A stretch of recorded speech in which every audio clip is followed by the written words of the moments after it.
Good evening.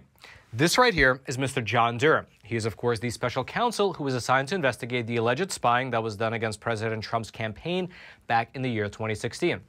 And after remaining, you can say, relatively quiet for the better part of the last 2.5 years, well, John Durham's investigation appears to be ramping up big time. In fact, yesterday was the first day of the jury trial against Mr. Michael Sussman, who is the former Clinton campaign lawyer currently being charged for lying to the FBI.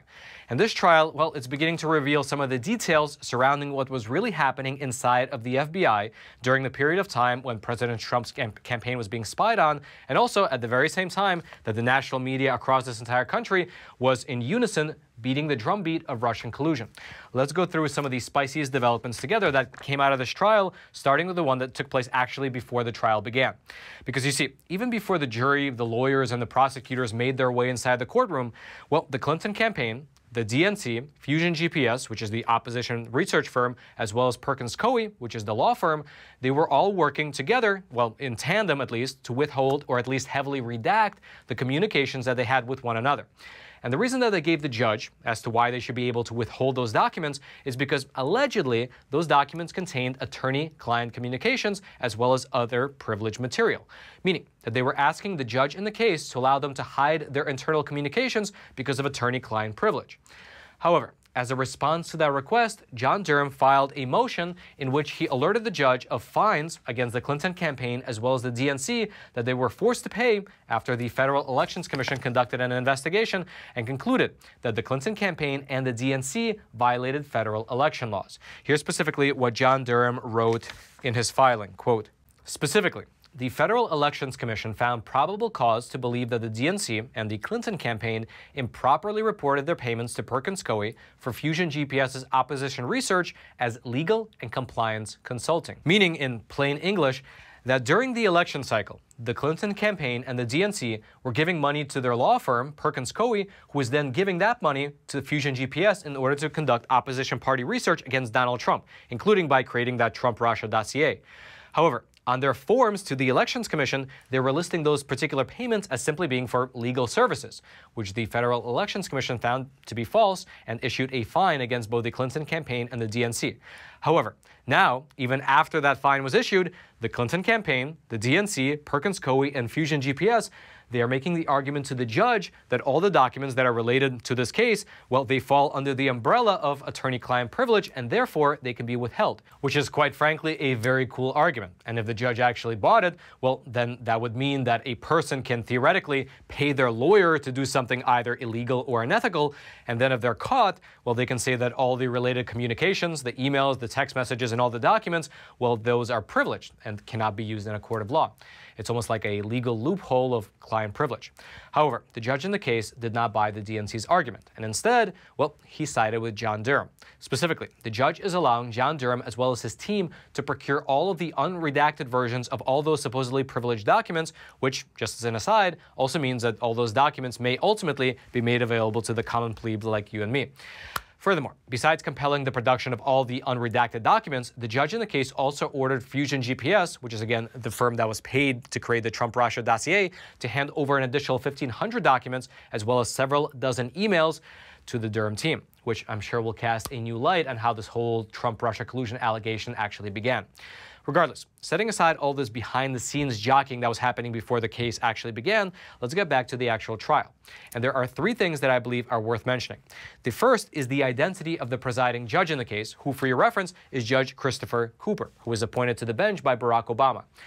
And what's interesting to note in regards to Judge Cooper is that, for one, he acknowledged that he and Mr. Michael Sussman, the defendant, were professional acquaintances while at the Justice Department back in the 1990s. Furthermore, besides knowing the defendant, Judge Cooper's wife is actually an attorney who represents, among many other clients, Miss Lisa Page. And if that name sounds familiar to you, well, that's likely because Miss Lisa Page, she is the former FBI attorney who was having an affair with Mr. Peter Strzok, and eventually their text messages were leaked to the public, and in those messages, they were discussing an insurance policy in case Trump ever got elected. And now, the lawyer for Lisa Page is the wife of the judge who is presiding over the John Durham case. You can make of that what you will. Then the second point of interest that's come out of the case thus far is the fact that it took less than 1 day for the FBI to figure out that the Trump-Russia Alpha Bank claims were actually false. Specifically, during the very first day of the trial, FBI agent Scott Hellman, he took to the stand to give his testimony. Now, for your reference, Scott Hellman was actually part of the team inside of the FBI who were tasked with examining the white papers and examining the data on the thumb drives that were given to the FBI by Mr. Michael Sussman, claiming that there was some Trump-Russia connection and the evidence was on this thumb drive and in this white paper. However, as I mentioned just a moment ago, on the very first day of the trial, this FBI agent told the court that, quote, he and another agent took less than a day to ascertain that the information did not support the allegations that Trump's business and Russia's Alpha Bank had a secret connection. And then furthermore, he had some, you can say, choice words regarding the people who were behind these alleged documents. Here's specifically what he said, quote, I think the person who drafted the main white paper was suffering from a mental disability. Why would a presidential candidate put their own name on a supposedly secret domain name? Furthermore, if you recall, when Mr. Michael Sussman actually handed over these white papers and these thumb drives to the FBI, he claimed that he was not working on behalf of any clients and that rather he was just a concerned citizen who came across something that he thought that the FBI would be interested in.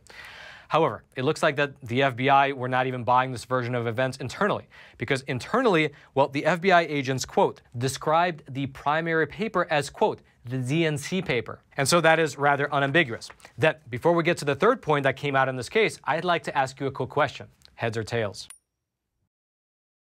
You're right. It's a gold coin from American Hartford Gold, my personal gold and silver bullion dealer.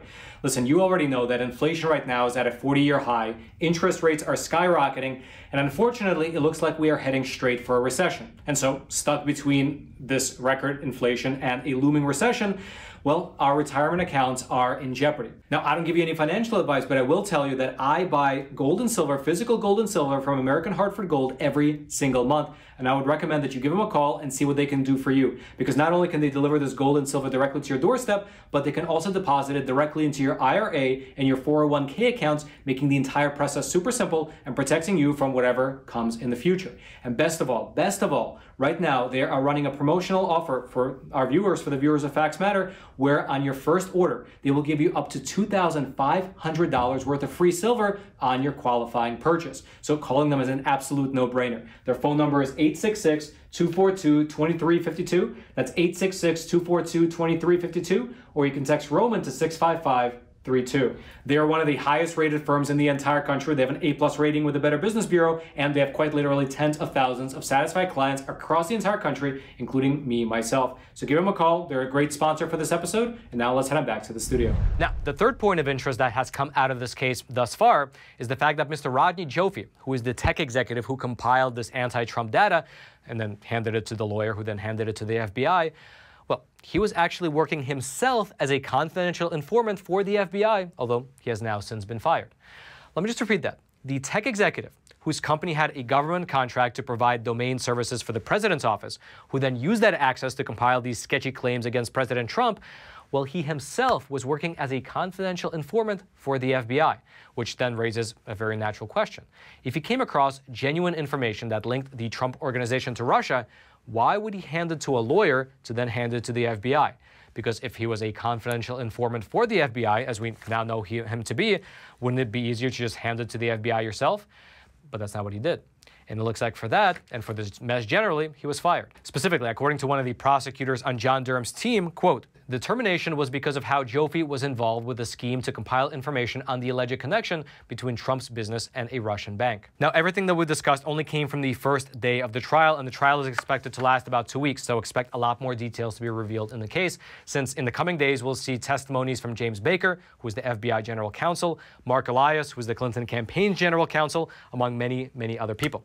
Now, of course, to be frank, this trial is not as interesting and as exciting as, let's say, the Amber Heard-Johnny Depp trial, but has a lot more further-reaching consequences. Because think about it. If the FBI can target a presidential candidate without any consequence, well, you can be fairly sure that they can target you and me as well. Now, if you'd like to read about any of these developments that we went through together for yourself, I'll throw all of them into the description box below this video so you can check them out and go deeper into everything we discussed. And then furthermore, because this case is so complex and has so many different moving parts, our team here at the Epoch Times, we actually created an infographic which simplifies the Michael Sussman case into one clear timeline of events. It's a phenomenal overview, and I'll throw the link to that into the description box as well so you can check it out for yourself. And all I ask in return is that if you haven't already, take a super quick moment to smash that like button so this video can be shared out to ever more people via the YouTube algorithm. And now, I'd like to mention that earlier today, over on Epoch TV, I published a super spicy exclusive episode detailing some of the dangers that have been discovered in regards to the spike protein. Here's the trailer. After 2 years of research and studies, the scientific understanding surrounding the danger of the spike protein has evolved quite a lot. And so while at first, when the pandemic first began, people thought that the spike protein was only there to help the virus enter human cells, and that was it. However, over time, researchers have slowly discovered that the effects of the spike protein are actually multifaceted, and that the spike is harmful to the human body in at least 8 different ways, such as by damaging the cells of our lungs, damaging our cells' mitochondria, causing general inflammation, and even by increasing the risk of blood clots. Furthermore, all this is compounded even further by the fact that, according to several new studies, the spike protein can persist in the human body for weeks or even months after a person gets vaccinated. And so today, let's explore what these potential dangers of the spike protein actually are, as well as some concrete actions that you can take in order to detoxify yourself and boost your own immune system. If you'd like to check out that full episode, you can do so over on Epoch TV, which is our awesome no censorship video platform. The link to that episode will be right there. It's at the very top of the description box. I hope you check it out because the research in there is fairly deep, and unfortunately I can't post it on YouTube even though everything is properly sourced. I even list all of the different studies into that description box over on Epoch TV. But frankly, discussions that go not even against the narrative, but even that touch upon things like spike proteins and ways to detoxify yourself are unfortunately not welcome here on this platform. And so if you want to check it out, you can do so over on Epoch TV. Again, that link will be down in the description box below. And then until next time, I'm your host, Roman from the Epoch Times. Stay informed and stay free.